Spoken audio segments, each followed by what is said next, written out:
अस्सलामुअलैकुम, welcome to my YouTube channel. मैं मुराफ़ा हसीब। आज हम बात करने वाले हैं यूनिसेलुलर कॉलोनियल ऑर्गेनाइजेशन, मतलब ये लास्ट टॉपिक है फर्स्ट चैप्टर का।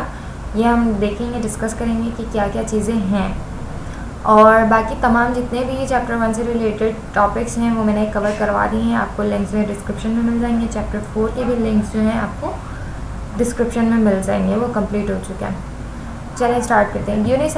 यूनिसेलुलर बेसिकली यूनि का मतलब क्या होता है? यूनि का मतलब होता है एक, ठीक है। अब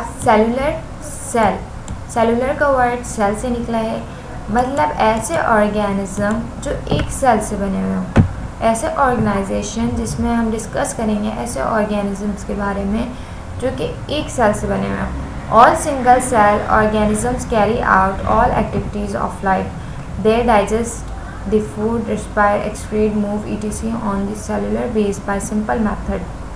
इनमें जितनी भी एक्टिविटी हो रही है बहुत सिंपल वे में हो रही हैं। सच एज बैक्टीरिया यूनिसेलुलर हैं, अमीबा, पैरामीशियम, यूग्लेना और कॉमन एग्जांपल ऑफ यूनिसेलुलर। अब ये रहते किस तरह से हैं? ये मल्टीसेलुलर नहीं होते, ठीक है, लेकिन ये रहते किस तरह से? कॉलोनी के फॉर्म में रहते हैं।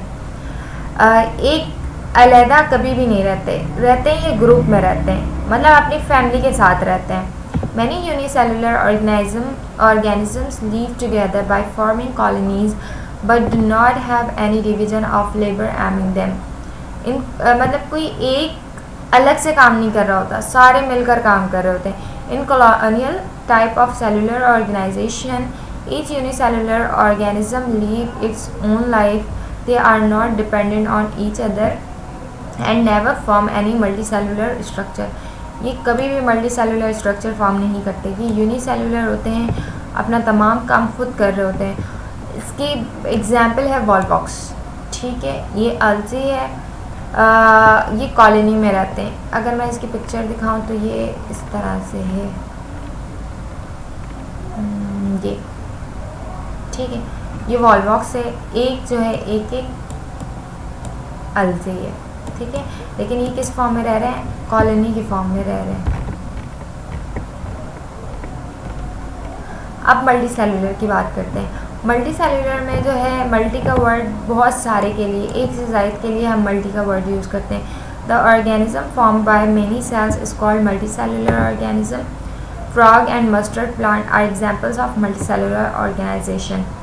फ्रॉग और यहाँ पे एग्जांपल्स दिए गए, हम भी मल्टीसेलुलर हैं, इंसान भी मल्टीसेलुलर हैं, पंजाबी भी मल्टीसेलुलर हैं, और भी ये सारा एक चार्ट दिया हुआ है आपके चैप्टर 4 में, ठीक है, आप एक बार वो गो थ्रू कर सकते हो। मस्टर्ड प्लांट को हम सरसों भी कहते हैं, ठीक है, उर्दू में। Brassica campestris is commonly known as mustard plant. ये इसका जो है साइंटिफिक नेम है मस्टर्ड प्लांट का, and locally it is called सरसों। It is multicellular and cultivated in winter season. इसको हम कल्टिवेट कौन से सीज़न में करते हैं? विंटर में ही किया जाता है। The leaves of this plant are use as vegetable. हम इसके पत्तों को जो है एज अ वेजिटेबल यूज़ करते हैं। Wild seeds are use. इसके सीड को बीज से हम तेल निकालते हैं, जो कि हम अपने खाने को पकाने के लिए और भी डिफरेंट चीज़ों के लिए हम यूज़ कर रहे होते हैं, एक्सट्रैक्ट कर रहे होते हैं सीड से। The length of this plant is 1 to 1.5 metres, ये इसकी लेंथ होती है। This plant has 2 parts. 2 तरह के पार्ट्स होते हैं हर प्लांट में, एक वेजिटेटिव होता है, एक रिप्रोडक्टिव होता है। वेजिटेटिव वो पार्ट होता है जो रिप्रोडक्शन में पार्ट नहीं लेता, ठीक है, हिस्सा नहीं लेता। मतलब कि हमारे पास रूट है, स्टेम है, लीव्स हैं, ये तमाम पार्ट होंगे वेजिटेटिव। इसके अलावा जो पार्ट रिप्रोडक्शन में, मतलब कि ग्रोथ को इंक्रीज़ करने में हेल्प करती है, हमें पता है कि हम प्लांट की ग्रोथ किस तरह से करवाते हैं? सीड से करवाते हैं, और वो सीड कहाँ पे प्रेजेंट होती हैं? फ्रूट में। और वो फ्रूट कहाँ से बनते हैं? फ्लावर में। तो फ्लावर, फ्रूट्स, सीड्स, ये तमाम क्या होंगे? रिप्रोडक्टिव पार्ट होंगे प्लांट के, ठीक है। Reproductive part which consist flower. Each flower is yellowish. इसके अगर ब्रासिका की बात करूँ तो फ्लावर का जो कलर होता है वो येलोइश होता है in colour, and produce seed, यहीं पे इसके सीड्स मौजूद होते हैं।